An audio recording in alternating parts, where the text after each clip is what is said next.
అదే RTV app వార్తల్ని క్షణాల్లో చదివే అవకాశం ఉంటుంది. ఒక న్యూస్ పేపర్, ఒక టెలివిజన్ ఛానల్ మీ చేతుల్లో ఎప్పుడు ఉంటాయి.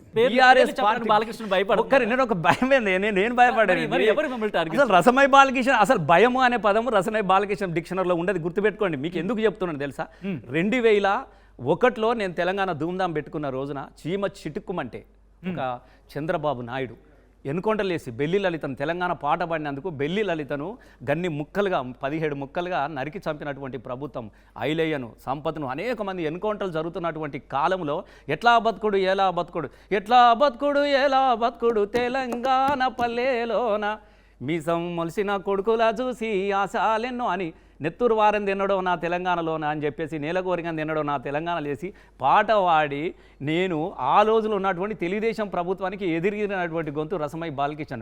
అంటే నిజంగా ఆ రోజు నన్ను చంపాలనుకుంటే ఏమో రాత్రిపూట 10 గంటల దాకా ప్రోగ్రాం పాడుకొని అట్లా మస్తు సార్లు 12-2 గంటల రాత్రి వర్షము వస్తూ ఉంటే ఎవడన్నా చంపాలంటే ఏం చేస్తావు నువ్వు? ఏదైనా లారీ వచ్చి గుర్తుదేన వాహనం డీ మృతి ఎవడన్నా అడిగేటోడు ఉన్నాడా?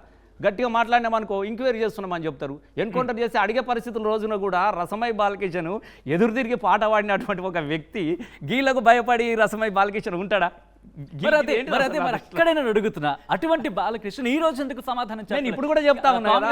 ఎవరు టార్గెట్ చేస్తున్నారంటే నేను మీకు ఒక విషయం చెప్పాను. నన్ను ఒక్కనే టార్గెట్ కాదు, కాంగ్రెస్ అనేది టోటల్గా ఒక్క రోజుతో 2 రోజులతో కాదు, 10 గెలిచినప్పటి నుంచి కూడా కాంగ్రెస్ అదే పనిగా అదే ప్రయత్నాలు అందరి మీద చేసింది.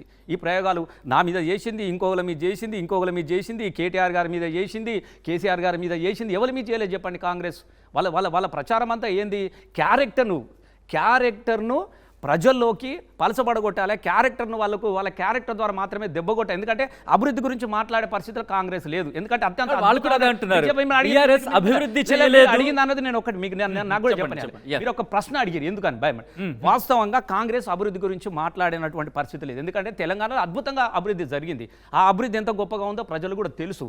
కాబట్టి వాళ్ళు ఏమనుకున్నారు? అభివృద్ధితోని కేసీఆర్ని కొట్టడం అనేది సాధ్యం కాదు. కాబట్టి కేసీఆర్లో ఉన్నటువంటి ఎమ్మెల్యేల మీద, కేసీఆర్ ప్రభుత్వం మీద అదే పనిగా అబద్ధాలు ఎదురుదాడి చేయడం కానీ, క్యారెక్టర్ మీద దెబ్బ కొట్టడం కానీ ప్రయత్నంగా పెట్టుకునేది మాత్రం. కాబట్టి అందరు ఎమ్మెల్యేల మీద ఇట్లాంటి మా కిషోర్ కావచ్చు, సుమన్ మీద కావచ్చు, ఇంకోల మీద కాదు, ఎవ్రీడే ప్రొద్దున లేస్తే ఇదే సుప్రభాతాలు అయిపోయినాయి, ఉయ్యాల పాటలు అయిపోయినాయి గ్రామాలలో. కాబట్టి అందులో భాగంగా నా మీద చేసిన ఆరోపణనే అది ఇంకా సేమ్ ఇంకోళ్ళు మాట్లాడిరని చెప్పేసి వాళ్ళ మీద కూడా పెట్టారు. వాళ్ళ మీద కూడా మాట్లాడించు. కానీ ప్రజలు ఎవరు పట్టించుకోలేదు దాని మీద. మీరు ఏమనుకుంటారంటే 100% చెప్తున్నా, ప్రజలే కేసీఆర్ మన రసమై ఇట్లా మాట్లాడినా అని ప్రజలు దూరం అయ్యారనో, అట్లా మాట్లాడి దూరం అయ్యారనో, ఎవరు కూడా దానిలో కూడా ఏమీ లేదు. మాట్లాడిన దానిలో కూడా ఏమీ లేదు. వాడు ఇంకొన్ని దాన్ని యాడ్ చేసుకున్నారు. నేనేమన్నా నా ఆసానంతో బాధతో వ్యక్తపరచడమే ఉన్నా తప్ప నువ్వేంది అనేది లేదు కదా. మీకు అది కూడా చెప్తా ఉన్నా. కాబట్టి ఇట్లాంటి ప్రయత్నాలు చాలా జరిగినాయి. ప్రజలు 100% చెప్తున్నా. నేను ఈరోజు చెప్తా ఉన్నా, ఏది లేదు. ప్రేమగల ప్రజలు, తెలంగాణ ప్రజలు. ఎవడన్నా కన్నీళ్ళు పెడితే తవ్వంట పోయేటోడు, బాగున్నావా బిడ్డ అంటే, బాగలేనంటే మీదవాడి ఏడ్చిపోయేటోళ్ళు, కన్నీళ్ళకి కరిగిపోయేటోళ్ళు. కాబట్టి చాలామంది కాంగ్రెస్ వాళ్ళు 3 సార్లు 4 సార్లు ఓడిపోయిన వాళ్ళు ఉన్నారు. కాబట్టి ఓసారి చూద్దాం తీ బిడ్డ, వాడు 3 సార్లు ఓడిపోయినారు, ఒకసారి చూద్దాం తీ అన్నటువంటి ఒకే ఒక సానుభూతితోని వచ్చినటువంటి ప్రభుత్వం కాంగ్రెసే తప్ప మీరు సానుభూతి అంటున్నారు. ప్రజలు ఎవరో ఒక బీఆర్ఎస్ పార్టీ ఇది ఏం చేయలేదు అందుకే వీళ్ళు ఓడిపోయారు అనేది శుద్ధ అబద్ధం. మరిన్ని వీడియోస్ కోసం ఛానల్ ని సబ్స్క్రైబ్ చేయండి. లేటెస్ట్ అప్డేట్స్ కోసం వాట్సాప్ ఛానల్ ని ఫాలో చేయండి. అండ్ లింక్ డిస్క్రిప్షన్ లో ఉంది.